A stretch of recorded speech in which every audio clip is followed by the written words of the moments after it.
Assalamu alaikum. Today I'm going to discuss the evolutionary pressures of the amphibians.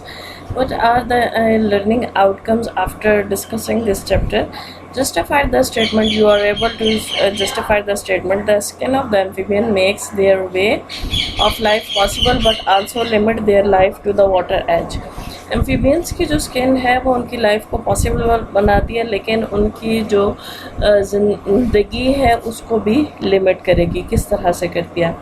Justify the statement that the single undivided ventricle of the amphibian heart might seems like an evolutionary step backward, but in fact it is an adaptation to the amphibian way of life. अब देखें, amphibian के पास जो ventricle है वो single है और undivided है। अब ये तो एवोल्यूशनरी बैकवर्ड स्टेप है और दूसरा, लेकिन ये एम्फीबियन की लाइफ को के लिए अडाप्टेशन है या उसको इजी बनाएगा। Compare reproductive strategies in the member of the class Chordata to reproductive strategies of the members of the Anura. Reproductive strategies आपने salamanders की कंपेयर करनी है frogs और toads के साथ। Most amphibians divide their life between the fresh water and the land. Amphibians का आपको पता है कि इनका लाइफ साइकिल जो है वो डुअल नेचर का, यानी ये ज़मीन पे भी रहेंगे और पानी में भी रहेंगे। This divided life is reflected in the body systems that how adapted to both environment. Definitely with their body systems are adapted to both the environment. All the water and air are totally different environments.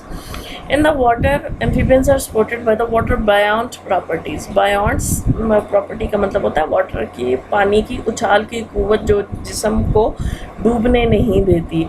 They exchange gases with the water and they face the same osmoregulatory problems as the freshwater fishes. अब जब amphibians पानी में होंगे तो एक तो water buoyant property उनको ज़िंदा रखती है, दूसरा एग्जैक्टली उनको ऑस्मोरेगुलेटरी के इश्यूज़ वो सॉल्ट्स और वाटर मेंटेनेंस के फेस करने पड़ते हैं जो फ्रेश वाटर फिश को करने पड़ते हैं।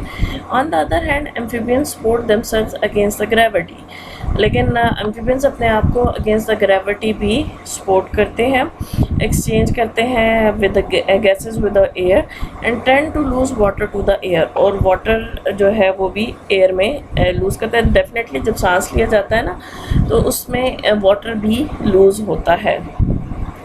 External structure and the locomotion. Vertebrate skin का फंक्शन क्या है? This is important from objective point of view. It protect the skin against the infective micro organisms, ultraviolet light, desiccation means drying and the mechanical injury, any type of injury.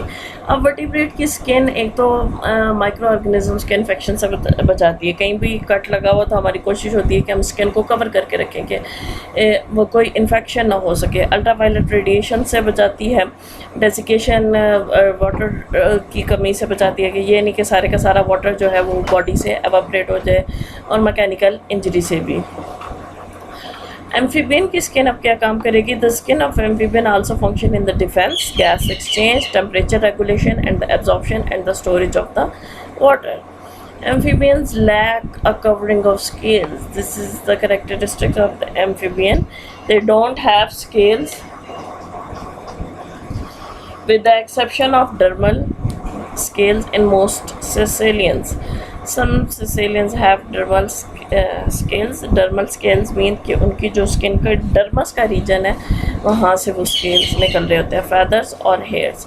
It is however highly glandular and its secretions aid in protection. और जो amphibian की skin है वो highly glandular है, यानी उसके अंदर glands बहुत ज़्यादा हैं और वो म्यूकस या कुछ ऐसी सिक्रीशंस रिलीज़ कर रही होती हैं जो एक तो स्किन को मॉइस्ट भी रखेंगी, दूसरी बात ये है कि स्किन को प्रोटेक्शन भी प्रोवाइड कर रही हैं। बाज़ औक़ात वो जो सिक्रीशंस हैं वो इरिटेट भी करेंगी, उसके बाद एनिमल मोस्टली स्लिप कर जाता है हाथ से, तो वो ये प्रोटेक्शन मैकेनिज़्म में भी आएगा। These glands keep the skin moist to prevent drying. They also produce sticky secretions that help a male cling to a female during mating and add produce toxic chemicals that discourage potential predators. Sticky secretions का क्या काम है? एक तो male female को cling करता है, cling का लिटरल मीनिंग होता है चिपकना। मेटिंग के प्रोसेस के दौरान टॉक्सिक केमिकल्स भी रिलीज़ करते हैं ताकि जो पोटेंशियल प्रेडेटर्स हैं वो वार्ड ऑफ रहें। The skin of many amphibians is smooth, although epidermal thickening may produce warts, claws, or sandpapery texture, which are usually the result of the keratin deposits or the formation of the hard bony areas. अमूमन amphibian की जो skin है वो बिल्कुल smooth होगी, लेकिन बाज़ औक़ात एपिडर्मल थिकनिंग्स कुछ होती हैं जो ऊपर वार्ड्स बनाएंगी, क्लास बनाएंगी, ऊपर वो जो है ना ऐसे उभरी हुई ना हमवार सतहें आपको नज़र आएंगी, या सैंड पेपर का टेक्सचर जैसे वो रेगमार का टेक्सचर होता है कि आप बैकवर्ड अगर हाथ फेरें तो वो आपको चुभन महसूस होती है।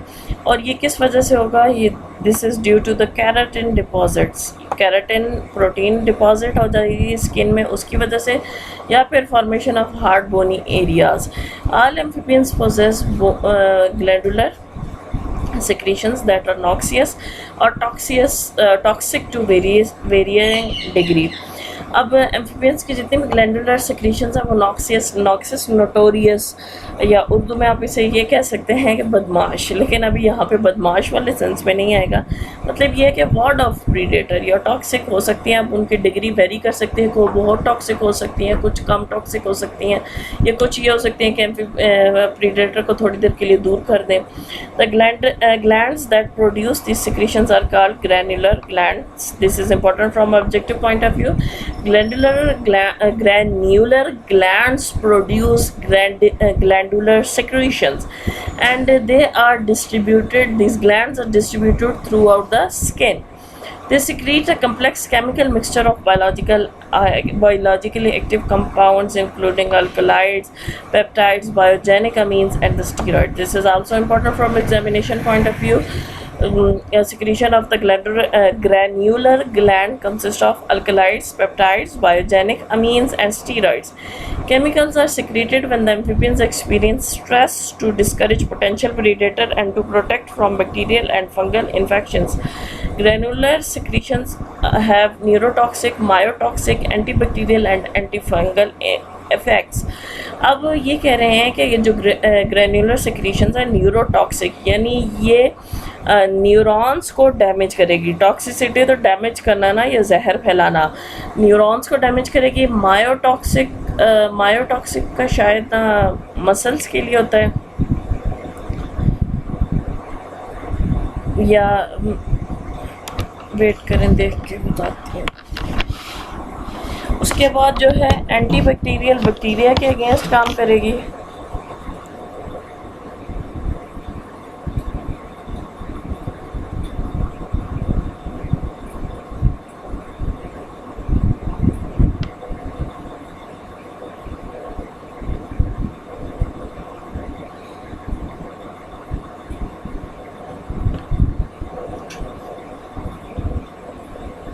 अच्छा, मायोटॉक्सिन्स जो हैं ये मसल्स के अंदर निक्रोसिस पैदा करते हैं, मसल्स को डैमेज करेंगे।